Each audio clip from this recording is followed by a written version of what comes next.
페이퍼 컴퍼니를 통해 허위 세금 계산서를 수취한 혐의 등으로 재판에 넘겨진 전인장 삼양식품 회장에 대해 일부 혐의를 무죄로 본 2심 판단이 대법원에서 뒤집혔다. 대법원은 2심이 무죄로 판단한 거래도 거짓 세금 계산서 발행에 해당한다고 봤다. 이로써 파기환송심에서 전 회장에 대한 형량은 올라갈 것으로 보여진다.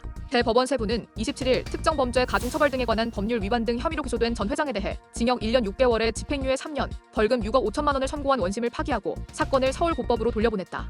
전 회장은 지난 2010년부터 2017년까지 재화나 용역을 공급받은 적이 없음에도 탈세를 목적으로 페이퍼 컴퍼니 두 곳에서 500억 원대의 허위 세금 계산서를 발급한 혐의 등으로 재판에 넘겨졌다. 1심은 전 회장의 혐의를 모두 유죄로 인정하고 징역 3년에 집행유예 5년, 벌금 191억 원을 선고했다. 1심 재판부는 이 사건은 범죄 목적으로 페이퍼 컴퍼니를 운영할 사실이 인정되고 실제 물품 거래가 없었음을 잘 알고 있음에도 세금 계산서를 발급한 고의가 있음이 명백하다면서 횡령 목적으로 세금 계산서를 발급한 것과 이로 인한 영리 목적도 명확히 인정된다고 유죄를 인정했다. 2심도 전 회장의 혐의를 유죄로 인정했으나 일부 혐의에 대해서는 무죄로 보고 징역 1년 6개월에 집행유예 3년, 벌금 6억 5천만 원으로 감형했다. 2심 재판부는 내부 거래 관련 세금 계산서에 대해서 형식상 구분돼 있어 형식적 거래로 허위의 세금 계산서를 수취한 것으로 보인다며 일시적으로 효율을 위해 했더라도 허위가 부정되지는 않는다고 판시했다. 그러면서도 내부 거래를 제외하고 다른 업체와 한 외부 거래는 온전히 자신의 재산과 책임으로 사업을 영위하고 부가세를 납부한 것으로 봄이 상당하다며 감형 사유를 밝혔다. 하지만 대법원의 판단은 달랐다. 쟁점은 실제 거래의 주체가 아닌 타인 명의로 세금 계산서를 발급 수수한 경우 조세범 처벌법 제10조 위반죄 성립 여부였다.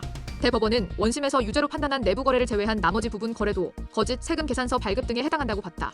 대법원은 거래가 이뤄진 사업장은 실제 사업자인 계열회사의 사업자 등록으로 기능하고 있었다며 과세당국 입장에서 해당 사업장에 대한 페이퍼 컴퍼니 명의로 된 사업자 등록의 실질적인 귀속자가 누구인지 혼동을 초래할 가능성이 높다고 설명했다.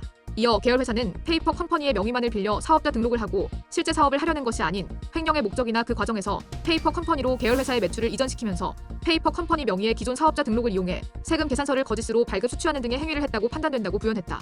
또한 대법원은 계열회사와 페이퍼 컴퍼니 사이의 내부 거래를 대상으로도 페이퍼 컴퍼니 명의로 세금 계산서를 발급 수취하기도 한 점을 짚었다. 대법원은 이는 페이퍼 컴퍼니가 계열회사와는 독립적인 세금 계산서에 발급 수취하는 주체로 볼 수 있는 근거이며 적어도 계열회사의 의사가 페이퍼 컴퍼니의 명의만을 빌려 실제 사업을 할 의사였다기보다 세금 계산서의 발급 수취 등에 있어 페이퍼 컴퍼니 명의의 사업자 등록을 이용할 의사였음을 보여준다고 판시했다.